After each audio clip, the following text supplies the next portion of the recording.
Bonjour Margot, bonjour à tous. La revue Franc-Tireur est en kiosque depuis hier et comme nous en avons pris l'habitude, je vais vous lire en ce jeudi la chronique que j'y signe et qui, je l'espère, vous donnera envie d'en lire plus. Il n'y a pas d'espèce d'enjeu national à ce qu'il y ait des enfants. C'est la réponse de la députée Sandrine Rousseau au président Macron qui promettait quelques jours plus tôt un réarmement démographique.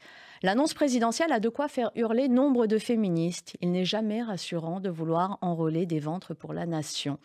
Les utérus des femmes ne sont pas une affaire d'État, nous dit-elle. C'est vrai.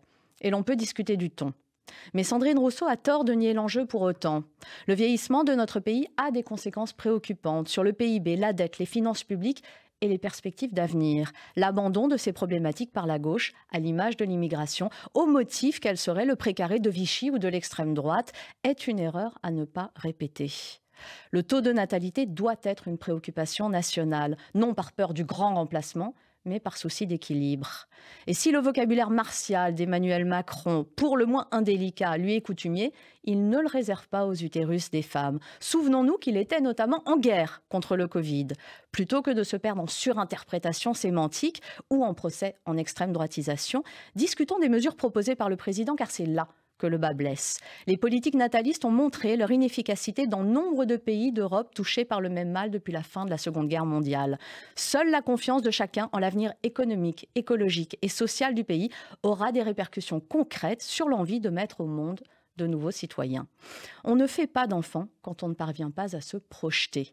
Puisque le chef de l'État est en guerre contre l'infertilité, demandons-lui des mesures plus fertiles.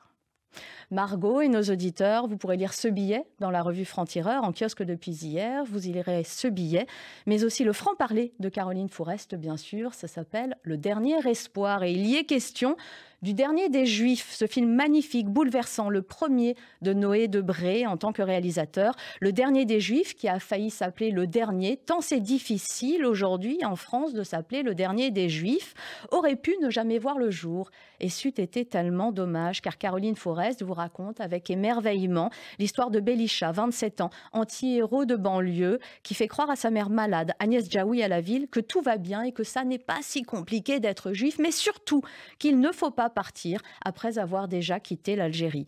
Caroline Fourest vous raconte le pathos que vous n'y trouverez pas et les autres bonnes raisons de courir voir cette pépite à mi-chemin entre Jacques Tati et Romain Gary. ONG au service du pire, c'est notre sujet à la une et c'est une désolation autant qu'une colère. Amnesty International, Human Rights Watch, la FIDH, que se passe-t-il pour que ces organisations humanitaires fassent pareillement le jeu du Hamas?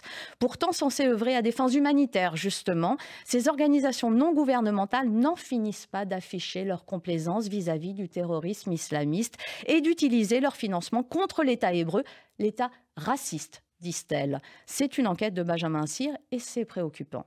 Le portrait qui fâche, c'est celui du collège privé Stanislas. Il est au cœur de toutes les polémiques, à juste titre. Un rapport accablant révèle les obsessions de l'établissement scolaire sur l'homosexualité ou l'IVG, qui sont des péchés, mais aussi les cheveux courts, inconvenables, les thérapies de conversion, interdites mais pourtant fortement recommandées par certaines personnes de cet établissement. Le reste est à lire sous la plume de Yann Barth.